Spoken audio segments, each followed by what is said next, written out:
আজ আমরা শুনব হুমায়ুন আহমেদের কুকুর। এ যেন বাস্তব জীবনের গল্প নয়, ফকফকে জ্যোৎস্না রাতে একটা পোড়া কুকুরের নেতৃত্বে আসা এক পাল কুকুরের গল্প। পোড়া কুকুরটির গলায় ঘুঙুর বাঁধা। কেন আসে ওরা? ভয় দেখাতে, নাকি অন্য কোনো বার্তা দিতে? অন্য কোনো জগতের বার্তা। চলুন তাহলে শুরু করা যাক। কেমন আছেন প্রফেসর সাহেব? আমি মনের বিরক্তি গোপন করার প্রাণপণ চেষ্টা করতে করতে বললাম, জি, ভালো আছি। ভদ্রলোক হাসি মুখে বললেন, বসবো খানিকক্ষণ? বসুন। আমি অবশ্য কিছুক্ষণের মধ্যেই বের হব। আমাকে কি চিনতে পারছেন? বললাম, জি না।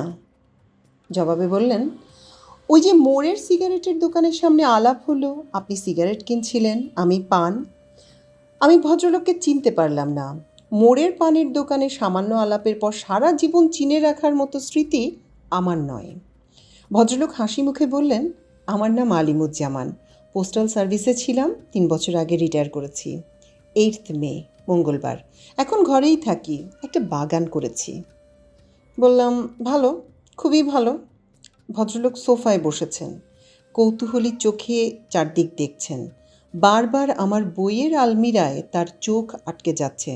আমি শঙ্কিত বোধ করছি। এখনই হয়তো বলবেন, আপনার তো অনেক বই, কয়েকটা নিয়ে যাই, পড়ে ফেরত দেব। আমি এখন পর্যন্ত কাউকে দেখিনি যে বই পড়ে ফেরত দেয়। এ নিয়েও দেবেন বলে মনে হয় না। বই নেয়ার ছুতোয় রোজ এসে বিরক্ত করবেন। আমি এমন কোনো মিশুক লোক না যে এই বুড়ো মানুষটির সঙ্গ পছন্দ করব। প্রফেসর সাহেব, আপনি কি ভূত প্রেত এসব বিশ্বাস করেন? জি না, করি না। শুনে ভালো লাগলো। আজকাল শিক্ষিত লোক দেখি এসব বিশ্বাস করে, মনটা খারাপ হয়। মানুষ চাঁদে যাচ্ছে বিশ্বাস করছে, আবার ভূতও বিশ্বাস করছে। ফিজিক্সের এক প্রফেসরের হাতে দেখেছি 4টা পাথরের আংটি। আমি চুপ করে রইলাম। আমার কাছ থেকে কোনো উত্তর না পেলে ভদ্রলোকের আলাপের উৎসাহ হয়তো কমে যাবে, তিনি বিদায় হবেন। আবার কথা বলতে শুরু করলেন তিনি। প্রফেসর সাহেব, জবাব দিলাম। তিনি বললেন, আপনি কি কোইন্সিডেন্সে বিশ্বাস করেন? বললাম, আপনার প্রশ্নটা ঠিক বুঝতে পারলাম না। তিনি বললেন, কাকতালীয় ঘটনা। উত্তর দিলাম, আমি এখনও আপনার প্রশ্নটা বুঝতে পারছি না। তিনি অদ্ভুতভাবে বললেন, আরেক দিন আপনাকে বলবো। আজ মনে হচ্ছে আপনি কিছুটা বিরক্ত, তবে ঘটনাটা বলা শুরু করলে আপনার বিরক্তি কেটে যেত। আমি ভদ্রলোকের কথায় সত্যিকার অর্থেই লজ্জিত বোধ করলাম। আমি বিরক্ত নিশ্চয়ই হয়েছি, কিন্তু সেই বিরক্তি উনি ধরে ফেলবেন তা বুঝতে পারিনি। রিটায়ার্ড মানুষ, একা একা থাকেন, কথা বলার সঙ্গী হয়তো তাদেরই দরকার। এবার উনি বললেন, প্রফেসর সাহেব, উঠি। আমি একটু অবাক হলাম। উঠবেন? জি। আজকাল কোথাও বেশিক্ষণ বসি না। রিটায়ার্ড মানুষদের কেউ পছন্দ করে না। সবাই ভাবে সময় নষ্ট করার জন্য গিয়েছি। তাছাড়া মানুষদের সঙ্গ আমি নিজেও যে খুব পছন্দ করি তা না। আপনি আসবেন, আপনার সঙ্গে গল্প করব, কোনো অসুবিধে নেই। গল্পগুজব আমি তেমন পারি না। কোইন্সিডেন্সের একটা ব্যাপার আমার জীবনে আছে। ওই গল্পটা ছাড়া আমি আর কোনো গল্প জানি না। গল্পটা খুবই ব্যক্তিগত। এই জীবনে অল্প কয়েকজনকে বলেছি। আপনাকে কেন জানি বলতে ইচ্ছে করছিল। বললাম, অবশ্যই বলবেন। তিনি বললেন, আপনি যদি দয়া করে একটু বারান্দায় আসেন, তাহলে আমার বাসাটা আপনাকে দেখাতাম। হঠাৎ কোনো একদিন চলে এলে ভালো লাগতো। আমি বারান্দায় এসে দাঁড়ালাম।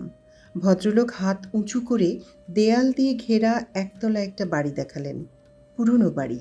দোতলার কাজ শুরু করা হয়েছিল, শেষ হয়নি। বাড়ির সামনে 2টা জড়াজুড়ি কাঁঠাল গাছ। তিনি বললেন, একদিন যদি আসেন আপনার ভালো লাগবে। আমি জীবনের কোইন্সিডেন্সের ঘটনাটাও শোনাবো। জি, একদিন যাব। আমার নামটা কি আপনার মনে আছে? জি আছে। নামটা বলুন তো।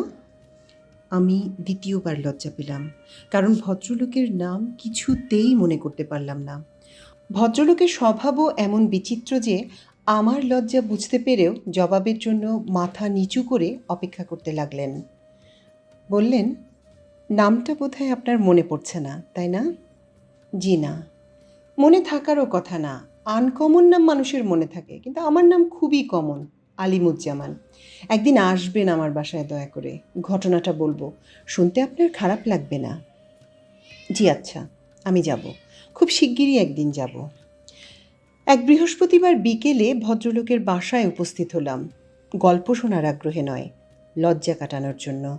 ভদ্রলোক ওই দিন আমাকে খুব লজ্জায় ফেলেছিলেন। বাসায় ঢুকে আমার বিস্ময়ের সীমা রইল না। সাধারণ একটা বসার ঘর, বেতের কয়েকটা চেয়ার, দেয়াল জোড়া বইয়ের আলমিরা। খুব কম করে হলেও 1015 বই ভদ্রলোকের সংগ্রহে আছে। কারো ব্যক্তিগত সংগ্রহে এত বই থাকে আমার জানা ছিল না। নিজের অজান্তেই আমি বললাম, অপূর্ব। ভদ্রলোক হাসি মুখে বললেন, বলেছিলাম না আমার বাসায় এলে আপনার ভালো লাগবে। আপনার বইয়ের সংখ্যা কত? 16,000-এর কিছু বেশি। আমার শোবার ঘরেও বেশ কিছু বই আছে, আপনাকে দেখাবো। সব আপনার নিজের সংগ্রহ? আমার বাবার সংগ্রহ করা অনেক বই আছে। বই কেনার বাতিক বাবার কাছ থেকেই পেয়েছি। বই পাগল লোক ছিলেন, খুব বই পড়তেন। আমি তার মতো পড়তে পারি না। অনেক বই আছে আমি কিনে রেখেছি, এখনও পড়িনি। এখন তো প্রচুর অবসর, এখন নিশ্চয়ই পড়ছেন? আমার চোখের সমস্যা আছে, বেশিক্ষণ এক নাগাড়ে পড়তে পারি না। আমি খুব খুশি হব যদি আমার লাইব্রেরি থেকে আপনি বই নিয়ে পড়েন। বই তো পড়ার জন্যই, আলমিরায় সাজিয়ে রাখার জন্য না। আপনি কি সবাইকেই বই পড়তে দেন? জি দেই। তারা বই ফেরত দেয়? অনেকেই দেয় না, সেই সব পরে আবার কিনে ফেলি। আমার সংসার ছোট, একটা মাত্র মেয়ে, স্ত্রী মারা গেছেন। সংসারের তুলনায় টাকা পয়সা বেশ ভালোই আছে। বই কেনায় একটা অংশ ব্যয় করি। আপনি ঘুরে ঘুরে বই দেখুন, আমি চা নিয়ে আসছি। চা লাগবে না। কেন লাগবে না? চা খেতে খেতে গল্প করব, আমার ঘটনাটা আপনাকে বলবো। আপনাকে বলার জন্য আমি এক ধরনের আগ্রহ অনুভব করছি। কেন বলুন তো? আপনি বিজ্ঞানের মানুষ, আপনি শুনলে একটা ব্যাখ্যা হয়তো দাঁড় করাতে পারবেন। অবশ্য ব্যাখ্যার জন্য আমি খুব ব্যস্তও না। প্রতিটি বিষয়ের পেছনে একটা কার্যকারণ যে থাকতেই হবে এমন তো কোনো কথা না। আমি কোত্থেকে এসেছি, আমরা কোথায় যাচ্ছি, এই বিষয়গুলোর তো এখনও মীমাংসা হয়নি। কি বলেন প্রফেসর সাহেব? অন্য সময় হলে এই ভদ্রলোকের কথায় আমি তেমন কোনো গুরুত্ব দিতাম না, কিন্তু যার বাড়িতে বইয়ের সংখ্যা 16,000, তার কথা মন দিয়ে শুনতে হয়। তার তুচ্ছতম কথাও অগ্রাহ্য করা যায় না। ভদ্রলোকের গল্প সেই কারণেই অতি আগ্রহ নিয়ে শুনলাম। যেভাবে শুনেছি ঠিক সেভাবে বলার চেষ্টা করছি। ভদ্রলোকের গল্পের মাঝামাঝি পর্যায়ে এসে ইংরেজিতে বলা শুরু করেছেন। আমি তা করছি না, কোনো রকম ব্যাখ্যা বা টিকা টিপ্পণীতেও যাচ্ছি না। পুরোটা পাঠকদের উপর ছেড়ে দিচ্ছি। ভাই, ঘটনাটা তাহলে বলা শুরু করি। কিছু কিছু মানুষ আছে পশুপ্রেমিক। কুকুর, বেড়াল, গরু, ভেড়া এসব জন্তুর প্রতি তাদের অসাধারণ মমতা। রাস্তায় একজন ভিখিরি চিৎকার করে কাঁদলে সে ভিখিরির কাছে যাবে না, কিন্তু একটা বিড়াল কুঁই কুঁই করলে ছুটে যাবে, বিড়ালটাকে পানি খাওয়াবে। আপনাকে শুরুতেই বলে রাখি, আমি এমন কোনো পশুপ্রেমিক নই। কুকুর, বেড়াল এইসব আমার অপছন্দের প্রাণী। একটা গরু বা ভেড়ার গায়ে আমি হাত দিতে পারি, কিন্তু কুকুর বা বেড়ালের গায়ে হাত দিতে আমার ঘেন্না লাগে। তাছাড়া ডিপথেরিয়া, জলাতঙ্ক এইসব অসুখ এদের মাধ্যমে ছড়ায়, এটাও আমি সবসময় মনে রাখি। যা হোক, মূল গল্পে ফিরি। আমি তখন ইন্টারমিডিয়েট ফার্স্ট ইয়ারে পড়ি। শীতকাল, কলেজের প্র্যাকটিক্যাল শেষ করে বাসায় ফিরতে ফিরতে সন্ধ্যা হয়ে যায়। তখন পড়ি কুমিল্লা ভিক্টোরিয়া কলেজে, আমাদের বাসা ঠাকুরপাড়ায়। একদিন বাসায় ফিরছি, দিনটা মনে আছে, বুধবার। সন্ধ্যা মিলিয়ে গেছে, গায়ে গরম কাপড় ছিল না, প্রচণ্ড শীত লাগছে। বাসার কাছাকাছি এসে দেখি পাড়ার 3-4টা ছেলে কাগজ, শুকনো কাঠ এসব জড়ো করে আগুন করছে। আমাদের সামনের বাসার নান্টুকেও দেখা গেল, মহা তেঁদর ছেলে। তাদের হাতে একটা কুকুরছানা, ছানাটার গায়ে কাগজ জড়ানো, শুধু মুখটা বের হয়ে আছে। কুকুরছানাটা আরামে কুঁই কুঁই করছে। আমি বললাম, কি হচ্ছে রে নান্টু? নান্টু দাঁত বের করে হাসলো। অন্য একজন বলল, নান্টু কুকুরটাকে কম্বল পরিয়েছে, শীত লাগে তো এই জন্য। দলের বাকি সবাই হো হো করে হেসে উঠল। ছেলেগুলোর বয়স 10 থেকে 11-র মধ্যে। এই বয়সের বালকরা সব সময় খুব আনন্দে থাকে, নানা জায়গা থেকে আনন্দের উপকরণ সংগ্রহ করে। কুকুরকে কাপড় দিয়ে মোড়া হয়েছে, এতেই তাদের আনন্দের সীমা নেই। মানুষের সাধারণ প্রবৃত্তি হচ্ছে আনন্দে অংশগ্রহণ করা। আমি ওদের দিকে এগিয়ে গেলাম। অবাক হয়ে লক্ষ্য করলাম আমার এগিয়ে যাওয়াটা কেউ তেমন পছন্দ করছে না, মুখ চাওয়াচাওয়ি করছে। হয়তো তারা চায় না ছোটদের খেলায় বড়রা অংশগ্রহণ করুক। নান্টুকে খুবই বিরক্ত মনে হলো। ওদের কাছে গিয়ে দাঁড়ানো মাত্র কেরোসিনের গন্ধ পেলাম। হয়তো বাসা থেকে কেরোসিন এনে কেরোসিন ঢেলে আগুন করেছে। বালকরা কায়দা কানুন করতে খুব পছন্দ করে। কেরোসিন দিয়েছিস নাকি? কেউ কোনো জবাব দিল না। নান্টুর মুখ কঠিন হয়ে গেল। আমি ব্যাপারটা কিছুতেই বুঝতে পারছি না। নান্টু বলল, আপনি চলে যান। তার গলা কঠিন, চোখের দৃষ্টি তীক্ষ্ণ। তাকিয়ে দেখি নান্টুর কোলের কুকুরছানা ভিজে চুপচুপ করছে। বুকটা ধক করে উঠল। এরা কুকুরছানাটার গায়ের কাপড় কেরোসিন দিয়ে চুবিয়েছে নাকি? নতুন কোনো খেলা? একে আগুনে ছেড়ে দেবে না তো? শিশুরা মাঝে মাঝে নিষ্ঠুর খেলায় মেতে ওঠে। আমি কড়া গলায় বললাম, এই নান্টু, তুই কুকুরটার গায়ে কেরোসিন ঢেলেছিস? নান্টু কঠিন মুখে বলল, তাতে আপনার কি? কেন কেরোসিন ঢাললি? নান্টু কিছু বলল না। অন্য একজন বলল, কুকুরটাকে আগুনের মধ্যে ছাড়বে, এর গলায় ঘুঙুর বাঁধা আছে। আগুনে ছাড়লে এর গায়ে আগুন লাগবে আর সে দৌড়াবে, ঘুঙুর বাজবে। যত তাড়াতাড়ি দৌড়াবে তত তাড়াতাড়ি ঘুঙুর বাজবে। এইটাই মজা। আমি হতভম্ব। এরা বলে কি, এরা বলে কি? ছেলেটার কথা শেষ হবার আগেই নান্টু কুকুরছানাটাকে আগুনে ফেলে দিল। দাউ দাউ করে আগুন জ্বলে উঠল।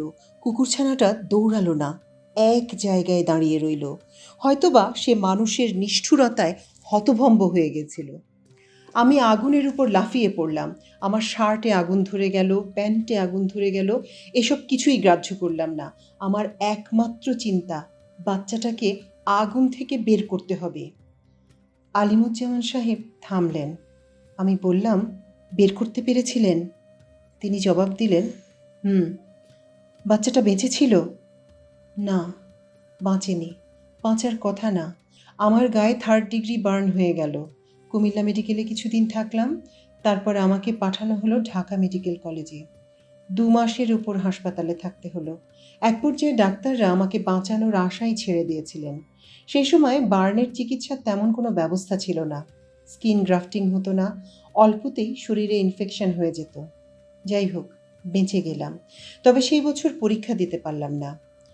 আলিমুজ্জামান সাহেব নিঃশ্বাস নেবার জন্য থামামাত্র আমি বললাম, আপনি একজন অসাধারণ মানুষ। মোটেই না, আমাকে বোকা বলতে পারেন। সামান্য একটা কুকুর ছানার জন্য নিজের জীবন যেতে বসেছিল।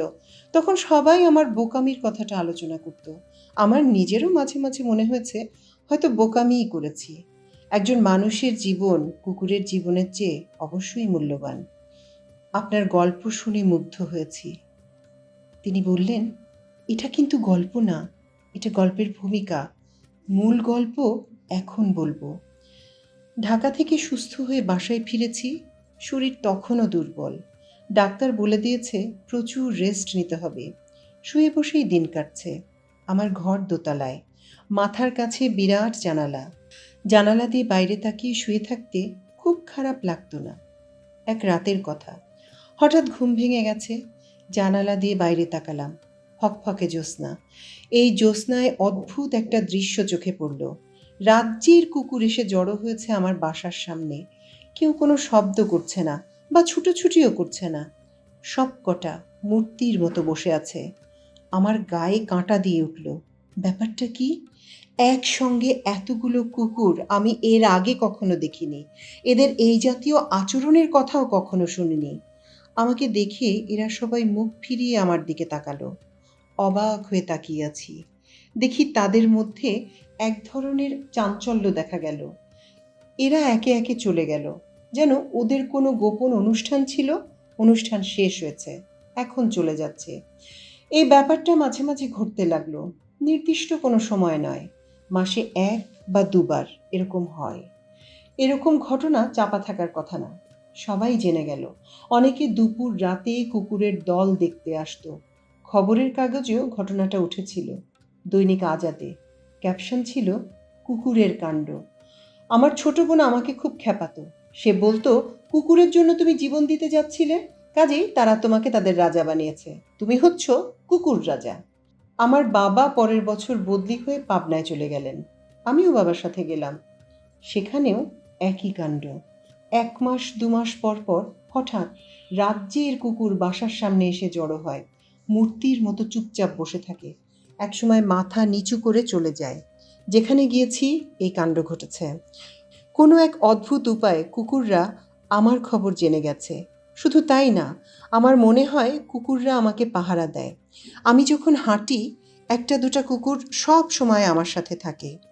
আজ আমার বয়স 67, আজও এই ব্যাপার ঘটেছে। আমি আশ্চর্য হয়ে বললাম, বলেন কি? যা বলছি তার মধ্যে এক বর্ণও মিথ্যে নেই। তবে কুকুরের সভা আগের মতো ঘন ঘন হয় না। 6 মাসে 1 বছরে একবার হয়, তবে হয়। কুকুরের ভাষা আমি জানি না, জানলে জিজ্ঞেস করতাম, তোমরা কি চাও, এইসব তোমরা কেন করো? ব্যাপারটা কি আপনার পছন্দ হয় না? না, পছন্দ হয় না। 1 দিন 2 দিনের ব্যাপার হলে পছন্দ হতো। 1 দিন 2 দিনের ব্যাপার তো নয়, দিনের পর দিন ঘটছে। ভবিষ্যতে আবারও হবে বলে কি আপনার ধারণা? হ্যাঁ, হবে। আজ রাতেও হতে পারে। আপনি কি দেখতে চান?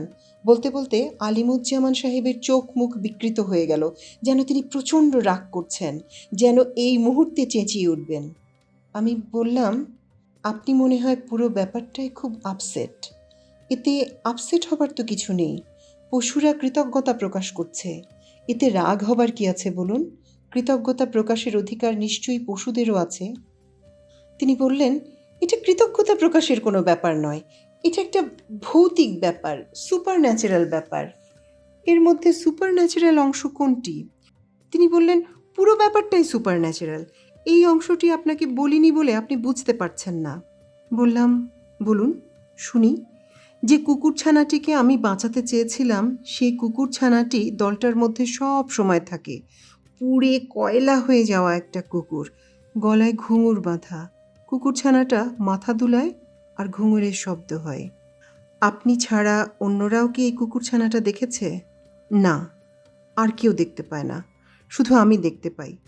দেখুন ভাই, আমি বিজ্ঞানের ছাত্র না, আমার বিষয় ইতিহাস। তবু অবৈজ্ঞানিক কোনো কিছুই আমি আমার জীবনে গ্রহণ করিনি। ভূত প্রেত, ঝাড়ফুঁক, পীর ফকির কিছুই না। অথচ সেই আমাকেই কিনা সারা জীবন একটা অতি প্রাকৃত বিষয় হজম করে যেতে হচ্ছে। আমি বললাম, আবার কখনো এরকম কিছু হলে আপনি দয়া করে আমাকে খবর দেবেন। তিনি জবাব দিলেন না। আমি বিদায় নিয়ে চলে এলাম। তার 5 মাস পর রাত 2টোয় টেলিফোন বেজে উঠল। আলিমুজ্জামান সাহেব টেলিফোন করেছেন। তিনি কাঁপা কাঁপা গলায় বললেন, ওরা এসেছে, আপনি কি আসবেন? শ্রাবণ মাসের রাত, বাইরে ঝুম বৃষ্টি, বাড়ির বাইরে পা দিলেই 1 হাঁটু পানি। এমন দুর্যোগের রাতে কোথাও যাবার প্রশ্নই ওঠে না। আমি টেলিফোন নামিয়ে রেখে বিছানার চাদরের নিচে ঢুকে পড়লাম।